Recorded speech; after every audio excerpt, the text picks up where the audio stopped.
Tulsa Police Department. Yeah, but there's somebody over here with a knife just stabbed them. They need an ambulance, ASAP, man. Hey, lad, out of my yard. Yeah, how many people are fighting? There's 3 or 4 people. All right, we'll get out there. Then investigators immediately rushed to the scene, and what they discovered left everyone stunned.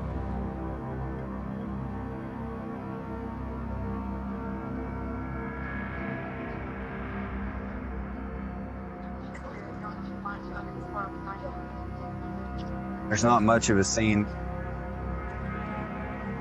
There's a driveway on the other side of that car where I think the stabbing actually took place. And then the victims made their way back to the car. Amber McBroom is the victim that's passed away. The victim was identified as 31-year-old Amber McBroom, born and raised in Tulsa.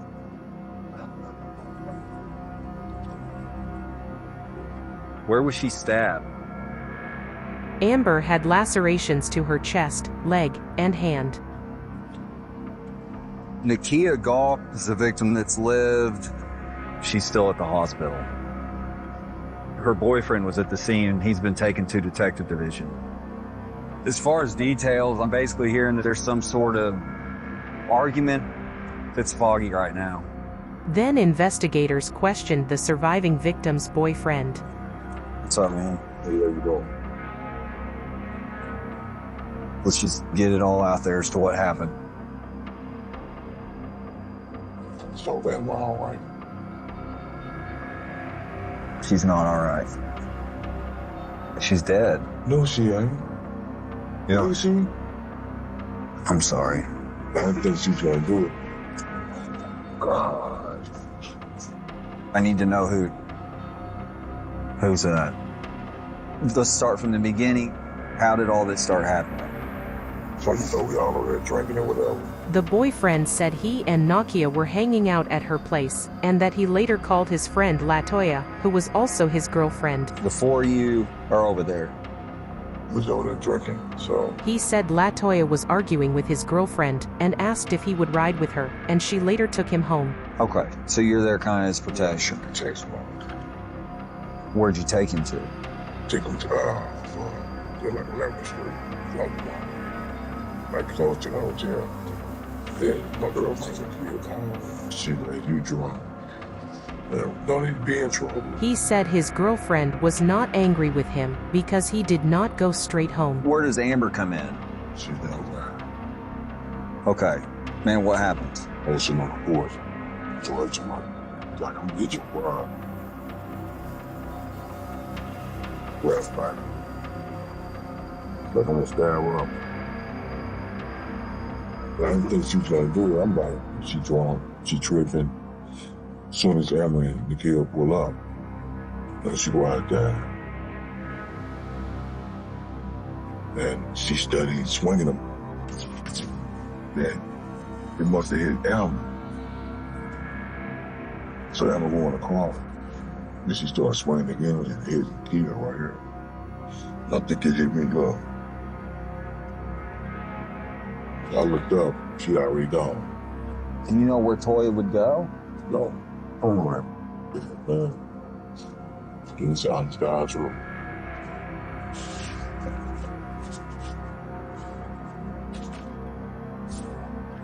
I think the public is interested in shows that talk about women who kill because of the rarity of it. Most homicides that involve female suspects are crimes of passion. And it's something that's not common, and so it's intriguing. They kind of have to see it to try to make sense of it, and sometimes it doesn't. Latoya Willis, born in 1980, damage to property, dangerous drugs, drunk, obstruct police.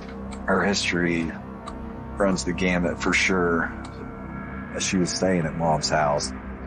The incident took place at her mom's house, and she walked off from the scene. I think finding her boyfriend is going to be the key to finding her. We get a hold of him, and hopefully he can help us out. After some time, the surviving victim was brought in for questioning and later released to the hospital. Is that your main injury?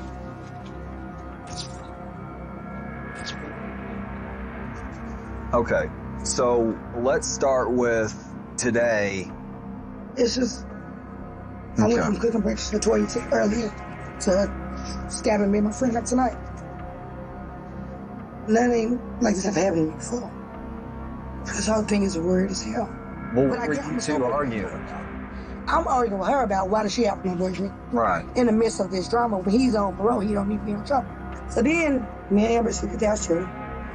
So I'm like, Amber, give me a ride. Cause I'm like, I've been drinking. Was Amber over there earlier in the day when everybody was over there? Amber don't even know her. First time her and Amber ever met was tonight when she stabbed her. But Amber gives me a ride. When you get there, she come out swinging knives. She got one in each hand. She has 2 knives. Yes. Like a big square one, you know, the chef.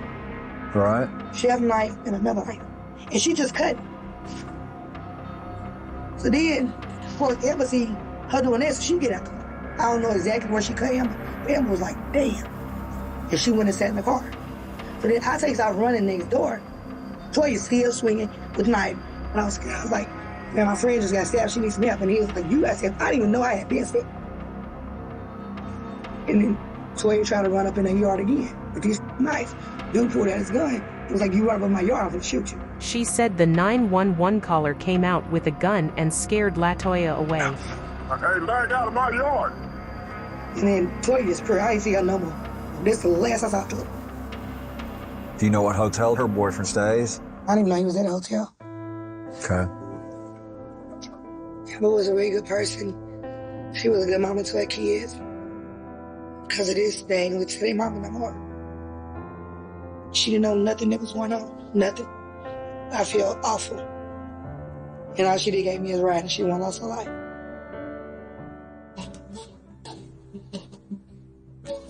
My gut's telling me she's with her boyfriend at a hotel. Have you seen her tonight? Haven't seen her.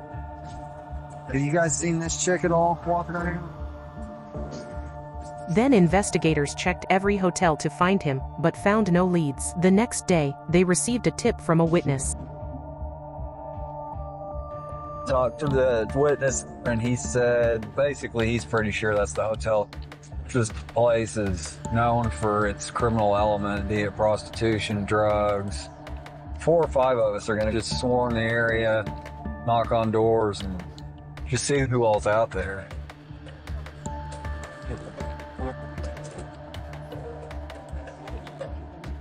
Don't sleep. Is there anybody in here with you? Seen that chick before out here? Somebody's in here that's not coming to the door. I know you're in there. I saw you. Open the door. We're not going to go away.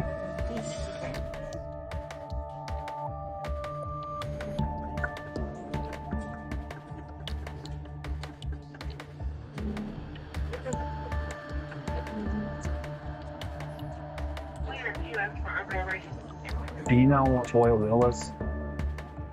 What's it look like? Oh, yeah, no. Is there anybody else in here with you?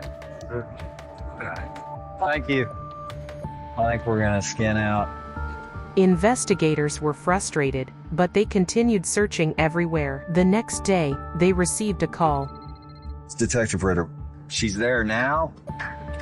Okay, I'm on my way. Latoya showed up at Detective Division to turn herself in. I'm gonna see if she wants to talk. She's got a lawyer with her. And when they show up with a lawyer, they're usually not talking. Latoya Willis is Detective Justin Ritter. Yeah. She's not making a second. Oh, she's not going to say anything. Okay. She understands she has a right to an lawyer. Yeah. So when do you think you'll take her and book her in?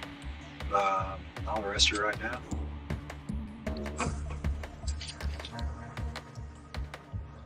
She's going to get charged with first-degree murder for killing Amber. She's going to get charged with assault and battery with a deadly weapon for cutting and stabbing Nakia.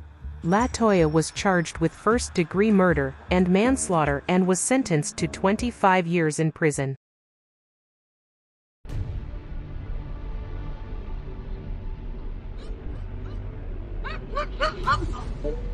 911, do you need police, fire, or medical? I need police. I have a body to report. Whose body? What's going on? It's the next door neighbor. My roommate come in a tree now, and the guy's dead, and he looks dead.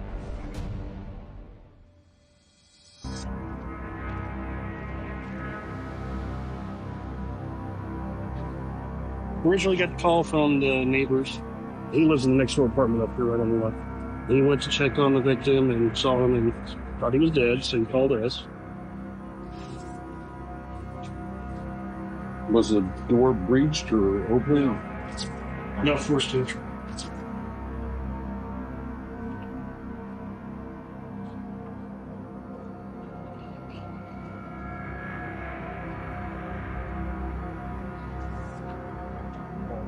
The victim is identified as Jacob Murphy. The victim was identified as 41-year-old Jacob Lee Williams Murphy. Quite a bit of blood.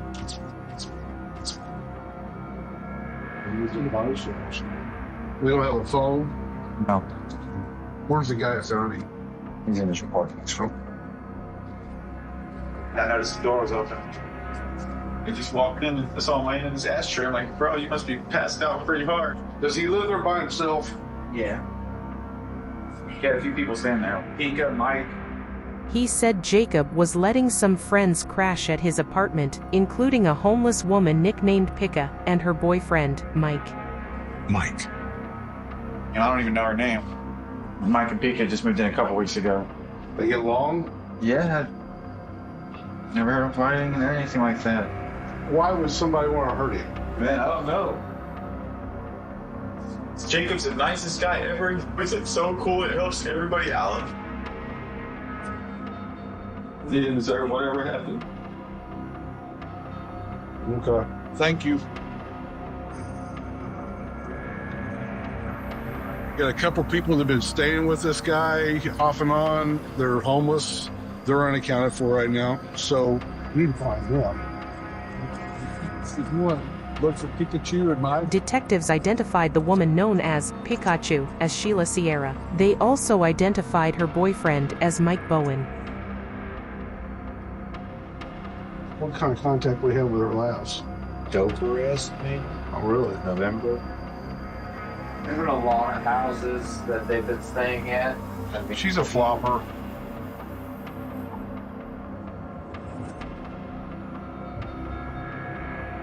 Detectives waited for news. They're coming out.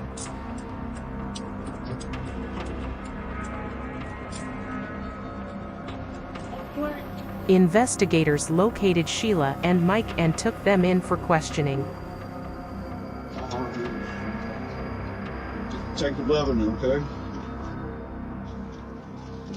I know yesterday something happened bad up at Jacob's apartment. So, tell me what happened. Everybody was downstairs drinking, having fun. You were at Jacob's place. You and Mike both. Yes. And my cousin's old lady. Sheila said she left, but Mike and his friend stayed behind. What do you know about the shooting? I get a text talking about that there was gunshots over there. Okay. Did Mike talk to you about this? Be straight up with me. All he said something bad happened over there, and that he didn't want me over there. Did Mike tell you he shot Jake? No, sir. I know Jacob ended up grabbed him by his throat. Grabbed Mike by his throat? Yeah, he said that his dog attacked him. And he ended up pushing the dog away, and Jake got mad. Is this during the time that something bad happened? Yeah, it was like, I guess before. Yeah, well, Yeah. you're not there. Yeah. So Mike is telling you stuff that happened. Well, just that much. He told you exactly what happened, and you're getting yourself mixed up in this deep. He said he was trying to shoot the dog because the dog bit him, like literally bit him. Then I guess maybe the bullet missed. Did he say he hit Jacob whenever he tried to shoot the dog? No, he didn't. He didn't.